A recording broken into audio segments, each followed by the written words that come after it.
భారతదేశంలో best CM ఎవరో తెలుసా? 2023 ప్రకారం దాదాపు భారతదేశ జనాభా 140 కోట్లకు పైమాటే. ఇప్పుడు ఇంకా పెరిగింటది. భారతదేశంలో 28 రాష్ట్రాలు ఉన్నాయి. ఆ రాష్ట్రాలకు సీఎంలు ఉన్నారు. కానీ కొందరు మాత్రమే ద బెస్ట్ సీఎంగా పేరు పొందిండ్రు. అందులో ముఖ్యంగా ఉత్తరప్రదేశ్ సీఎం యోగి ఆదిత్యనాథ్, తర్వాత మహారాష్ట్ర సీఎం దేవేంద్ర ఫడ్నవీస్, తర్వాత అస్సాం సీఎం హిమంత్ బిశ్వ శర్మ. ఇక లేటెస్ట్గా ఒడిస్సా సీఎం మోహన్ చరణ్ మాజీ. ఇతను చాలామందికి తెలీదు, ఎందుకంటే మీడియా ముందుకి చాలా తక్కువ వస్తాడు. బీజేపీ ప్రభుత్వం మంచి మెజార్టీతో ఒడిస్సాలో గెలవడంతో మోహన్ చరణ్ మాజీ సీఎంగా బాధ్యతలు చేపట్టిందే తడవుగా ఒడిస్సాలో పేదరికాన్ని నిర్మూలించాలి అని కంకణం కట్టుకున్నాడు.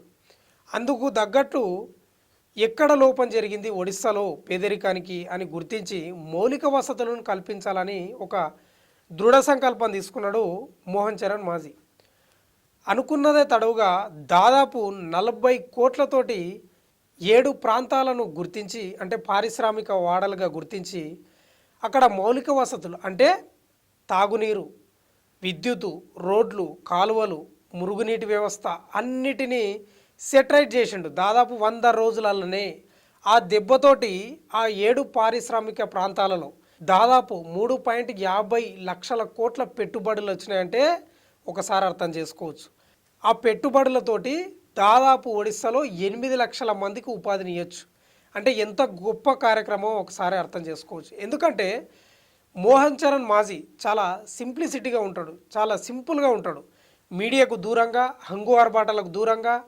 ఎందుకంటే అతను కూడా ఒక పేదరికం నుంచి వచ్చిండు. ఆ పేదరికం అనేది తెలుసు.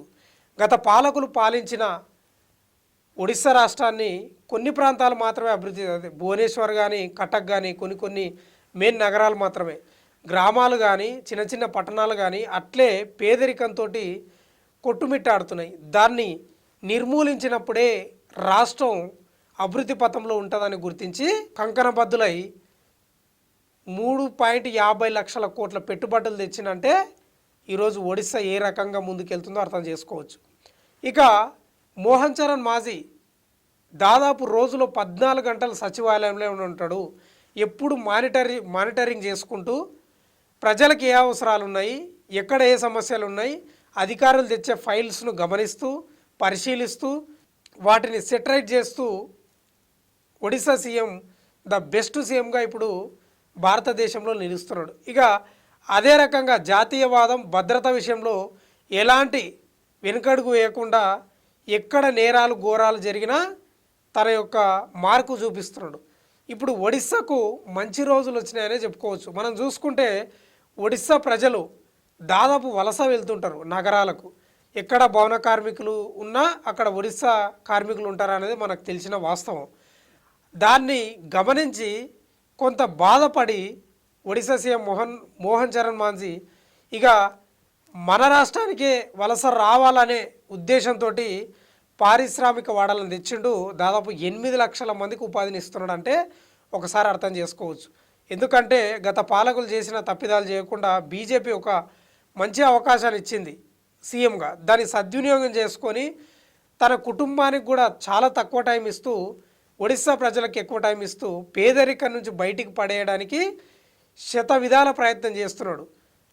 చాలా బెస్ట్ సీఎంగా పేరు తెచ్చుకుంటున్నాడు. సరే, ఈ 5 ఏళ్ళు చాలకపోయినా మరొక 10-15 ఏళ్లలో ఒడిస్సాలో పేదరికం పూర్తి స్థాయిలో నిర్మూలించకపోయినా దాదాపు 80% నిర్మూలిస్తుందని గణాంకాలు చెప్తున్న పరిస్థితి కనిపిస్తుంది.